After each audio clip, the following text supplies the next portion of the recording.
सेवइयाँ बनाने का ये नया और अलग तरीका आपने पहले कभी नहीं देखा होगा। आज मैं आपके लिए बकरा ईद स्पेशल बहुत ही क्रीमी और मज़ेदार सेवइयाँ बनाने की रेसिपी लेकर आई हूँ। बग़ैर क्रीम के भी इतनी लज़ीज़ सेवइयाँ बनेंगी कि जो भी खाएगा खाता ही रह जाएगा। तो चलें शुरू करते हैं।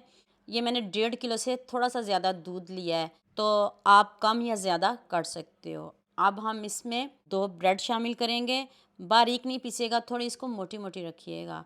जब ब्रेड बहुत अच्छे से पक जाए, पहले ब्रेड को बहुत अच्छे से हमने पकाना है, फिर आपने कोई और चीज़ इसमें शामिल करनी है। जब ब्रेड अच्छे से पक जाए, फिर हम इसमें 1 चम्मच कस्टर्ड पाउडर का डालेंगे।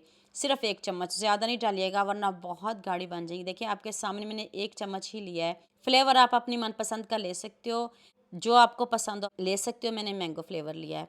चलिए अब इसमें हम कस्टर्ड पाउडर डाल देते हैं और इसको बहुत अच्छे से पकाएंगे। फिर हम इसमें हाफ कप सेवइयाँ डालेंगे। आज कोई मिल्क पाउडर नहीं डालेंगे, कोई क्रीम नहीं डालेंगे। सिंपल इजी बनाएंगे कि आप खाने से हाथों को रोक नहीं पाएंगे। हाफ कप सेवइयाँ डाल दें, इसको भी बहुत अच्छे से पकाएंगे। आपको कैसे पता चलेगा कि हमारी सेवइयाँ रेडी हो गई हैं, अभी मैं आपको बताती हूँ। यहाँ मैं आपको याद दिला दूँ, अगर आपको मेरी रेसिपीज़ पसंद आ रही हैं तो जल्दी से मेरे फेसबुक पेज को भी फॉलो कर लो और साथ में मुझे यूट्यूब पे भी सब्सक्राइब कर दो। एक तरफ से प्यार होता है, मोहब्बत होती है, खुशी होती है कि आपको मेरी रेसिपीज़ पसंद आ रही हैं।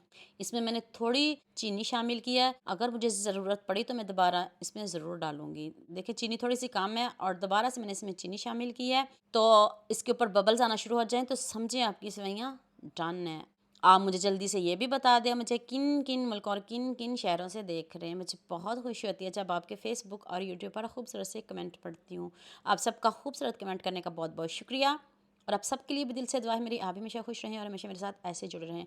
आप इसको फ्रिज में भी रखेंगे ना तो इससे मज़ीद और गाढ़ी नहीं होंगी और इसका ऐसे ही क्रीमी टेक्सचर रहेगा। इसमें फ़्रूट शामिल करें, जो जो आपको फ़्रूट पसंद हो आप डालिएगा।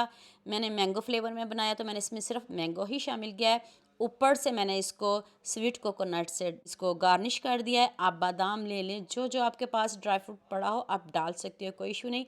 तो इतनी मज़े की इतनी मज़ेदार सेवइयाँ बनी हैं, तो मुझे भी इस रेसिपी में आप सबका बहुत ज़्यादा प्यार चाहिए। तो जल्दी से मेरे चैनल को सब्सक्राइब कर देना, साथ में बेल आइकन का बटन प्रेस कर लेना ताकि कोई भी न्यू वीडियो आपसे मिस ना हो। दुआ में याद रखिएगा। मिलते हैं एक और नई वीडियो के साथ।